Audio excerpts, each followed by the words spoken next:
This is easily the most interesting bike I've ever had on the channel. It's a bespoke, one-of-a-kind bike, a marriage of old and new, with a stainless steel frame and a 1x drivetrain and a classified 2-speed rear hub. And in this video, I'll take you through all the cool features, of which there are many, and take you for a spin and see how it rides and performs as well, which I feel very lucky to do because this bike actually belongs to a viewer called Mike, who's allowed me to share the bike with you, and not only that, take it for a spin as well. So big thanks, Mike. Really appreciate you letting me share the bike with the Just Ride Bikes community. And if you have an interesting bike you want to share with the Just Ride Bikes community, drop me an email down below in the description and maybe we can get your bike right here. Buying a bespoke bike is the ultimate expression of your personality when it comes to cycling.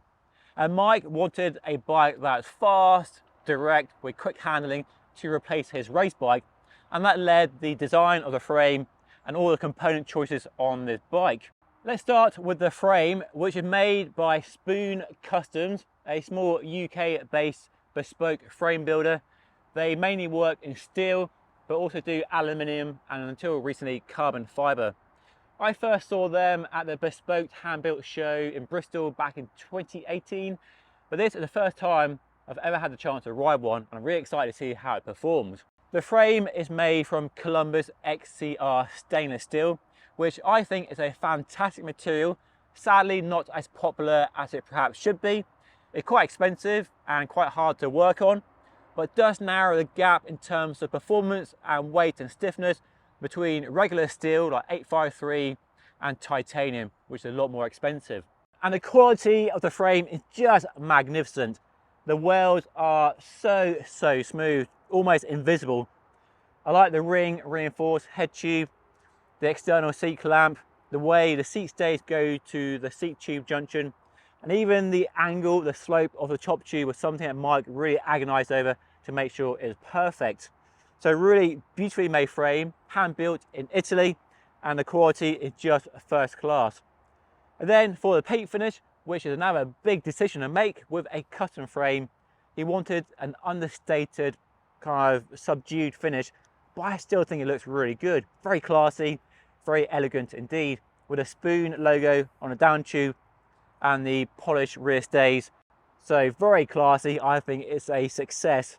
I would happily ride and own this bike. It looks magnificent. It looks so good. The gearing is pretty cool on this bike as well, and definitely unique to Mike's personal tastes and requirements.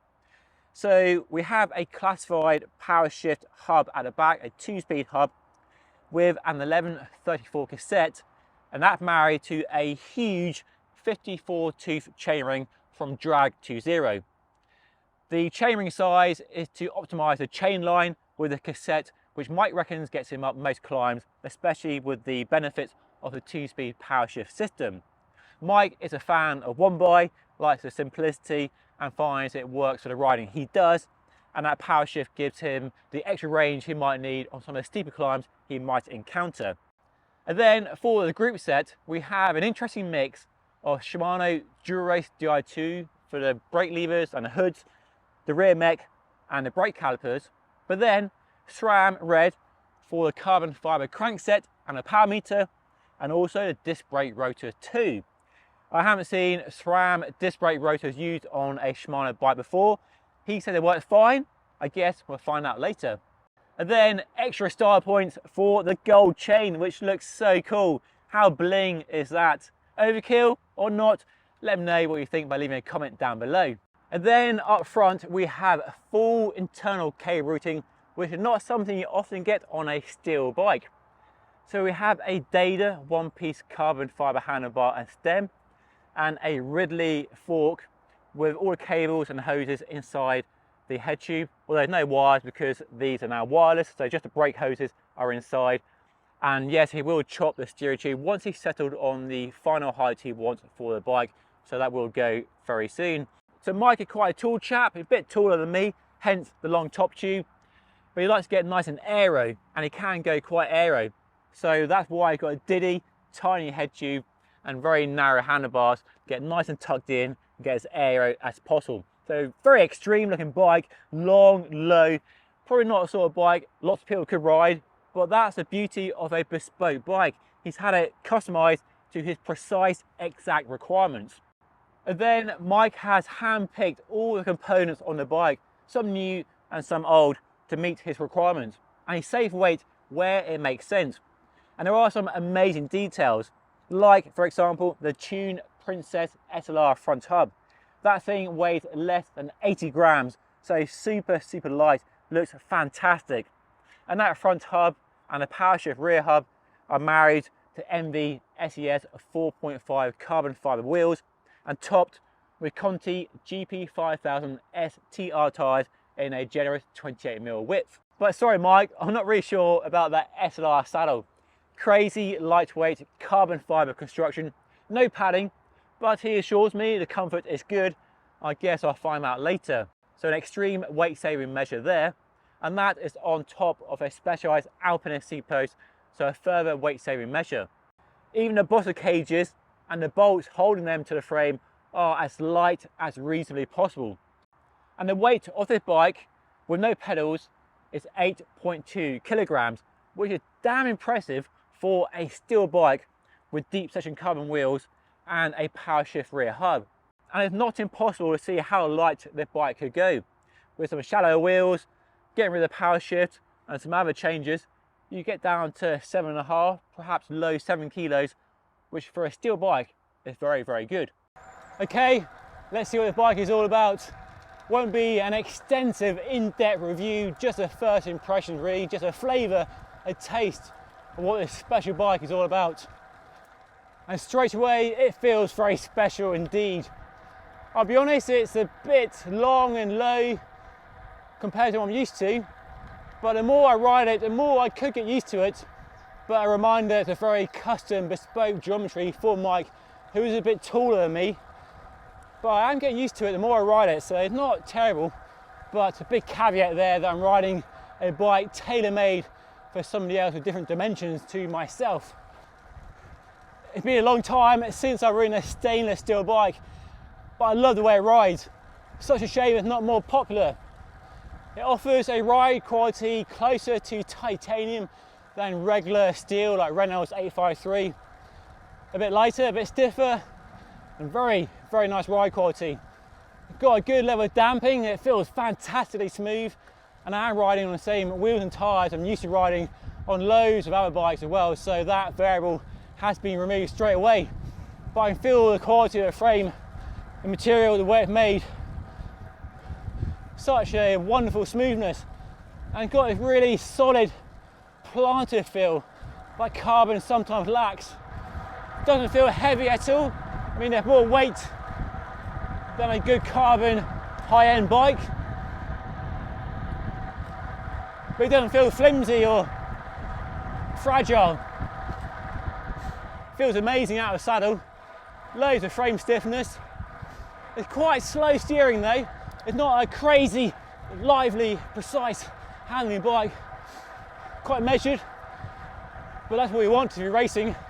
Nice and calm, not erratic. And you feel that weight when you're out of the saddle, but wind it up, yeah, and it gets going really nicely. Okay, a bit of a climb now. Let's see how Classify works on the road. Small shifter, and there we go, instant. A tiny clonk. I rode the PowerShift on a gravel bike last year. This is my first experience on a road bike. And for all the talk from armchair experts and people about the lack of efficiency, when you're out here actually riding the system, it doesn't feel that bad. I don't feel like I'm losing loads and loads of watts by getting the benefits of the low gears on a one-by system, and it changes gear much faster and much more reliably than any front mech. And it's instant. I do it now. Bosh, bosh. You do it on the load, a bit more of a clunk if you do it on the load. All it needs is better integration with a redundant Shimano shifter here, because that little lever is quite tricky to do from the hoods, easier from the drops. not quite as tactile as it could be. So a bit of work there to make it a nicer user experience. But in terms of offering a wider spread of gears, yeah, it works so well. And what you might lose in efficiency with a classified, you've got the big chainring, which is more efficient than a small chainring, and that optimised chain line. I keep the chain in the middle of the cassette more often with the power shift, less cross chaining. The more I ride this bike, the more I want to keep riding it. It just feels so nice and it's growing on me. It really is growing on me and getting under my skin. I think Mike has built a very, very nice bike indeed. So what an opportunity to ride an amazing custom bespoke bike, a one-of-a-kind bike, truly magnificent. Mike, you're a very, very lucky boy indeed. What a bike. So a fascinating bike. Big thanks to Mike for letting me share it with you and actually take his pride and joy for a ride. Feel very lucky, very privileged. And if you have an interesting bike you want to share with the Just Ride Bikes community, drop me an email down below in the description and maybe we can get your bike right here. Anyway, that's all for today. Thank you so much for watching. Don't forget to like and subscribe, and I'll see you all again very soon.